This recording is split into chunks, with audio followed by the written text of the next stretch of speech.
Well, Roosters fans, it just gets better every week. Silky, what a weekend of football. And, well, it would be disrespectful to other players to say it was the Joe Manu show, but for the last couple of years, it has been. How excited are we to get Joey Manu on Roosters Radio? And today, fans, we have delivered. Of course, the great man himself has joined us. Joey, welcome to Roosters Radio, finally. Thank you. It's been a long time. So, really excited to be here. Thanks for having me. Mate, we have had you on before. So much has happened since then. And, your form just of recent times has been scintillating. But we're going to take it back, Silky, I think, and just talk about the journey, give our fans a bit of an insight into who Joey Manu is, your personal journey. And we all know the success. We see it. We love going it every week and getting behind you, win, loss or draw. And fortunately, there's a lot more wins and celebrations. But it starts somewhere. And Silky, you wanted to start us off. Yeah, so, we've been doing this podcast since 2014. That's the year that you came over from New Zealand to the club as a 15 or 16-year-old. And there's a great story about how you got to the club. And not many people would know that originally you came for a couple of camps, but you used to do fly in and fly out trips. So can you tell our listeners a bit about how it was that you became a Rooster? Yeah, so I was playing Rugby League in school in New Zealand, and then obviously the scouts came over and picked me up then. And I was talking with my mum and dad, with the Rooster scout at the time, and he just said he wanted me to move over. And my mum and dad thought I was a bit too young at the time, and I was still at school, so they wanted me to still do school. So they said, "Oh, how about you just fly in for the SG ball games, and then fly back home?" And I was like, "Oh yeah, that sounds pretty cool." Yeah. Get a couple of days off school. So so that year came around. I think it was we'll play on Saturdays, usually every week. Yep. And I'll go up early because I live in Tokoro, New Zealand, and it was about 3 hours from Auckland. Yep. And there was our international airport. So I usually get the earliest flight, so I have to leave at 3 in the morning. Take the day off school on Friday, so that was pretty cool. I was loving that. So I go up, leave 3 in the morning. Go up, travel up to Auckland, and then catch a flight, and then I'll come straight into the office, and then they'll just leave me sit, they'll just let me sit there all day in the foyer. And I just remember meeting all these people around here, like Kath King, Alex, Leah, but then I see all the first grade boys, and coming from a small town, I was just I was scared as I was never talk to anyone. I'll just sit on this chair and sit there for the whole 6 hours. Wow. And just sit there by myself. The recruitment officer just leaves me there. So I was scared. And then after that, he'll come pick me up, and then he'll take me to training, which was in Matraville. And then they'll take me to training. I'll train, and then I'll go stay. I was staying at different places at the time, but I was staying with him here and there, and I'll stay with him that night, and then play the next day. And then I usually fly out on Sunday, but sometimes if it's an early game, I can fly out Saturday night. So fly out there and then drive all the way back home, and then go back to school the next on Monday.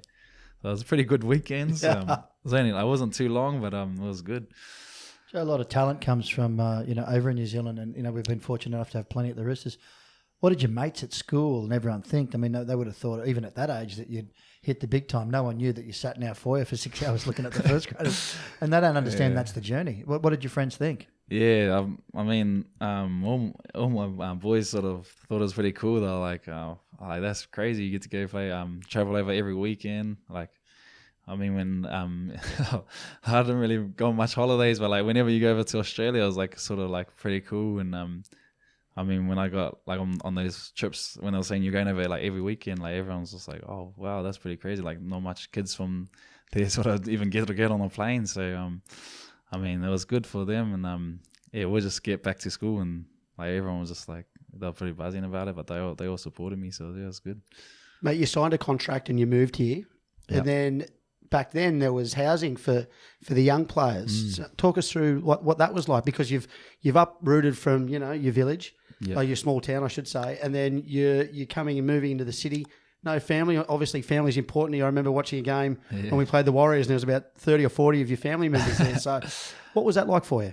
Yeah, it was. I think it was tough, but I think I was like you said, we moved into a house with a lot of other boys that moved away from I think Queensland. I think there's 2 from New Zealand. So everyone was sort of doing the same thing, which sort of made it a bit easier, knowing that everyone's going through the same thing. And then we had a Kiwi couple that sort of looked after us too, so they understood like our backgrounds and where we came from. So yeah, that was like, in terms of having that house, that helped out a lot.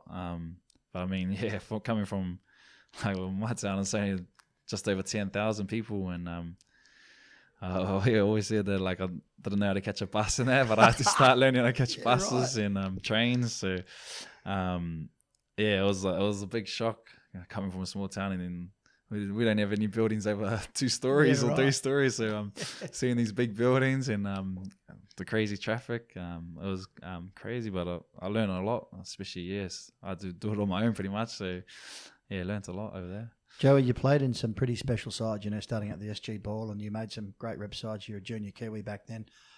Who were some of the players that you'd come through with that you really bonded with that, you're now playing against in first grade? Yeah, I think when I came over, I was when I stayed in that house with the boys that was living away from home, I was staying with Latrell. So he was there, and then when I moved the next year after, Connor Watson, so he was there. But yeah, I think there was a lot of boys that I sort of got good relationships with, and yeah, probably Latrell. Probably when I first came over, he was because he's some of the first boys I met. So we were playing on the same team, and yeah, I remember he was the same. He was always homesick.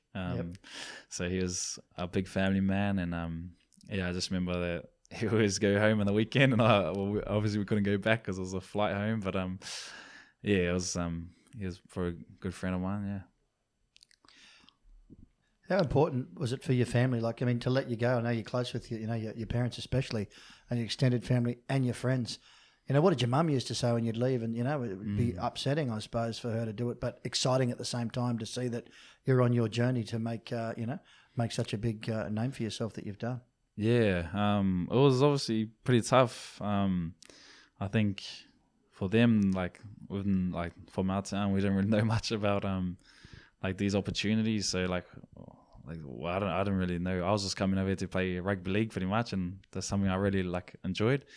So I didn't really know it was going to give me a future. I was going to do all that. So I was just like, I'm just going over there to play rugby league. But then, yeah, I guess they didn't really see after. But then I guess my mum just, and also my dad's sort of helped me a lot.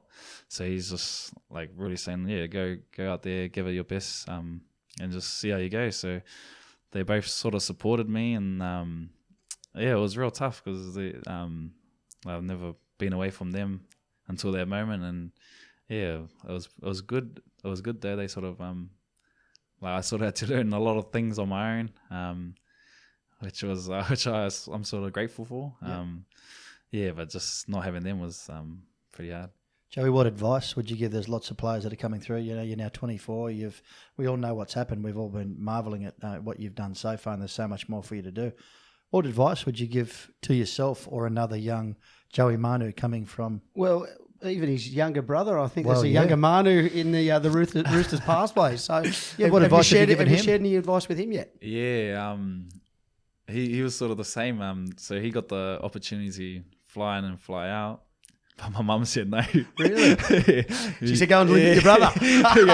he goes, get over there. Oh, right. So he wanted to stay back and finish off his last year of school. Yeah. But she said, nah, you're going over to Sydney, because I think she just saw how much I grew as a person, especially from young, just getting more independent, having no one there. But for him, it was pretty good because I was here. I'm pretty well set up, so I've had a room for him to come move straight into. So she was real comfortable with him just sending them over. But I mean, if I had any advice for him, was I just told him just enjoy it. You're here just to play rugby league, or so do that, and then find out what you like off the field. But yeah, whenever you get to play, you just got to have fun. What's he like around the house? You do the chores, any cooking, cleaning, or how's he go? Yeah, he's been good. He's probably better than me at cleaning. I do most of the cooking though, so I usually cook and just leave all the dishes for him. So that's a fair swap though, Joey. Yeah, he's been good. Yeah. Mate, we all know what you do on the field, and we can all see the natural skill, the God-given talent you've been given. But what have you been given off the field? What are some of the quirky things you like to do when you first come out? Obviously, playing rugby league was your focus. So sorry.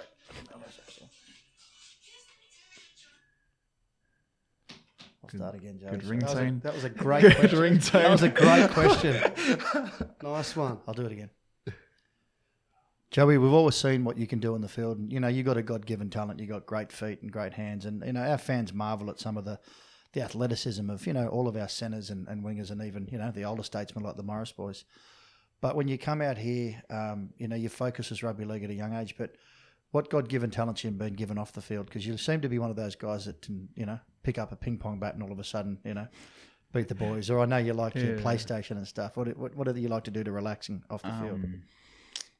Yeah, I think it was sort of tough because growing up, I just played outdoors pretty much. We didn't really have much, so all my mates would just play sport.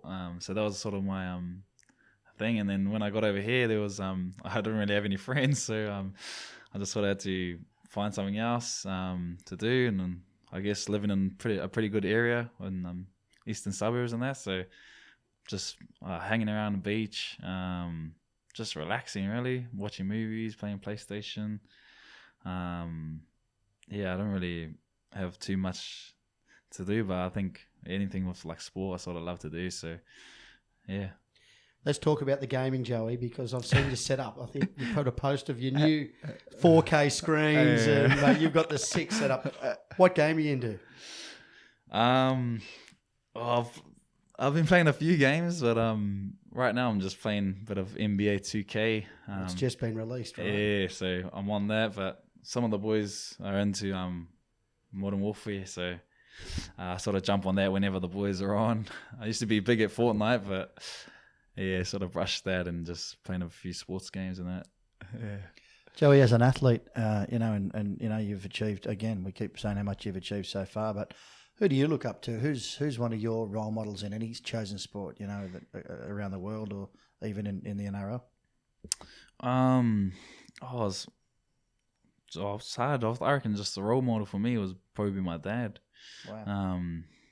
It wasn't. I didn't really look at he was a good rugby player apparently. All his mates used to come up and tell me, how good he was. But I mean, the things I've seen him do when I was young. Was some of the things I valued the most was off the field, of just being a good person. Oh, wow.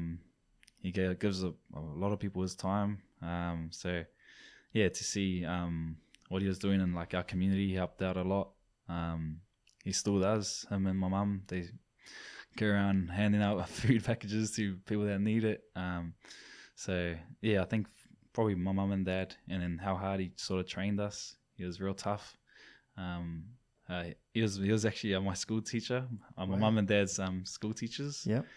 And they pretty much they used to pretty much. I used to bring my mates over just for a night. They used to end up staying for a couple months, just if they had problems at home. They'll bring school kids home to our house and just stay for a couple months. So both of them were just I probably didn't see it at the time. I just thought, it was cool having all my mates over, but they would just cook on good feeds for them. We probably didn't realize how much time we're taking out of them, but both of them were real giving, so they're probably two of my biggest role models. I think your stocks just went up 1 billion %. You're gonna have mums crying and dad, but I'm almost crying just as a father myself. I hope my son says that about me. That's beautiful, mate. It really is beautiful. Yeah. Mate, talking a bit about football, Bush has alluded to it. You've achieved so much. Who can forget that under-20s grand final against Penrith? But, you've got your 2 back-to-back GFs. Yeah. You've represented your country. When it comes to setting goals, particularly in and around football, what's left for Joey Manu? What do you want to achieve next in rugby league? It's a tough one. I think obviously winning a lot young is pretty tough, and then you sort of you don't know what to do. But I think the challenge of just being the best that you can be is probably one of my biggest goals. That's always sort of my main goal. Like even if I didn't win a Premiership or whatever, I just always wanted to be like the best person that I could be. Obviously off the field, and then the best player. Like how can I just keep improving as a person. Obviously we're all human, so you make mistakes in games or just in life. So for me, it was just improving each day, picking up with all those little things, and just trying to be a better person each day. The two twins, B-Moz and J-Moz, they've been, unbelievable. B-Moz, playing on your right side. We'll touch on that game shortly, but what have you learnt from them, be it from preparation? They're the consummate professionals playing well into their 30s. What have you been able to learn from the two twins? Yeah, I think it's actually, it was pretty crazy. I think probably them two have probably been sort of one of my biggest. Obviously, I've had some great players to learn off, like Cooper Cronk, Sonny Bull. I've found Sonny Bull in that, and now Teddy and Carey. So, but having them two has been real special for me, because I've seen J-Moz is probably the best defensive centre in the game for the last 10 years, 15 years. So I've always wanted to be good at defense, and I've learned like heaps of him. And then to have the other brother outside me, he just keeps tipping me up about like how can I improve. I always ask him stuff, and he teaches me stuff, and then he's just always talking to me. So I get to see pretty much both of them each day at training. So man, they've taught me a lot. And I was just like love learning from them. Yeah. Joey, on that note, I mean, I'm so glad Silky stole my question, but you look up front and you see the strength. We had the pleasure last year of going away with you guys to World Club. We got invited. We'd done a lot here, and we were, very fortunate to get the invite. We got a real insight into how you guys operate as a family. And, at the end of the day, mate, you're NRL players, and there's a lot of, highlights that come with that. But you're just such a good bunch of human beings. And what we saw, Silky and I agreed on, is a leader. And I think if I didn't throw his name, it'd be disrespectful. JWH, he seems to be, the spiritual leader amongst the boys. And how important is it to have someone like him on the field, and how steadying he is? And he's an alpha male, isn't he? A lion. Yeah, he's whenever he's out on the field, he's real vocal, real aggressive, and I'm sure I love getting behind them, and I'm pretty sure most of the forwards love getting behind them. So, and he's just tough, and that pretty much every time he's going to go out there, he's just going to give it his all. And then just like you said, off the field, like it's a lot about family, and he's probably one of the biggest ones. You'll bring your family in, you'll say hello to them. So I think he's real good for this club to. He's like big part of this culture. Really good off the field, but when it's time to play, he plays tough, and how the Roosters play, yeah. Joey, at 24, you've you're the photos behind you, the Premiership photos from 18 and 19, and you're representing both those sides. You had that breakout year when you come through, and you're just playing out of your skin. Did you ever imagine that you'd be the winner of 2 Premiership rings when you first come through into first grade, and what does it mean to you to be able to have that great honour?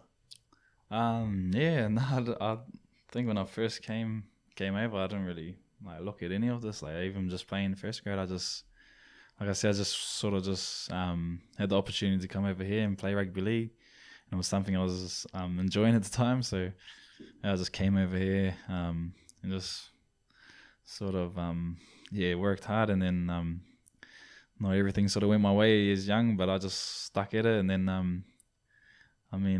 now what it meant to me winning these was a lot. I've seen a lot of joy it gave a lot of people that's close to me. I got to take the trophy home, so the big turnout that came there was probably really what meant a lot about me. So yeah. Joe, you talk about your dad training you hard, and being, a stand-up role model for you, which is just beautiful. How much does what does it take to be a modern NRL player? You had a great grounding with your parents training you hard and being disciplined, but what does it take to be a modern NRL what does it take to be a modern day NRL player? Probably a lot will have to be discipline, sacrifice. I guess you just know what you're good at, and you just got to stick to it. You're gonna have to give up a lot of things. But yeah, I think if you just stay disciplined, stay at it, you'll just keep. You just got to keep going. You know, it's not always going to be ups, or not always going to be good. You're going to have some setbacks, but I mean, if you just stick at it, you'll come out the other side. Now, Joey, we've got a very important game this Friday night, taking on our arch rival South, up against your old mate Trell. We've been, in scintillating form, scoring 40 points in our first 2 games. What are you expecting from the Bunnies this week? Yeah, it's going to be a good game. I think every game we play against them, it's always obviously a bit of hype. Obviously, the rivalry's still there.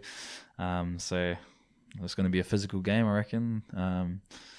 Be a lot of big hits and a lot of strong runs. So yeah, I'm looking forward to it. It's going to be a good game. They're playing well, and I think we're playing pretty good too. So we're just pretty much focused on how we can get better. It's been a good start to the season, but we know we've got a lot to improve on. So yeah, we'll be training well this week, and yeah, I'm excited to get out there on Friday night. Well, Joey, we really want to thank you for your time, mate. We love having you on Roosters Radio. A little bit of time between drinks. We won't make it as long next time. We know you've had a busy PlayStation off-season and, and it's certainly a big off-season for the NRL. But, mate, on behalf of our fans, thanks so much for delivering so much joy to us. And it's great to see the man behind all that talent, mate. And you're a great man. And, long live your success at the Roosters. Cool. Thank you. Thanks for having me. Thanks, Joey. Cheers.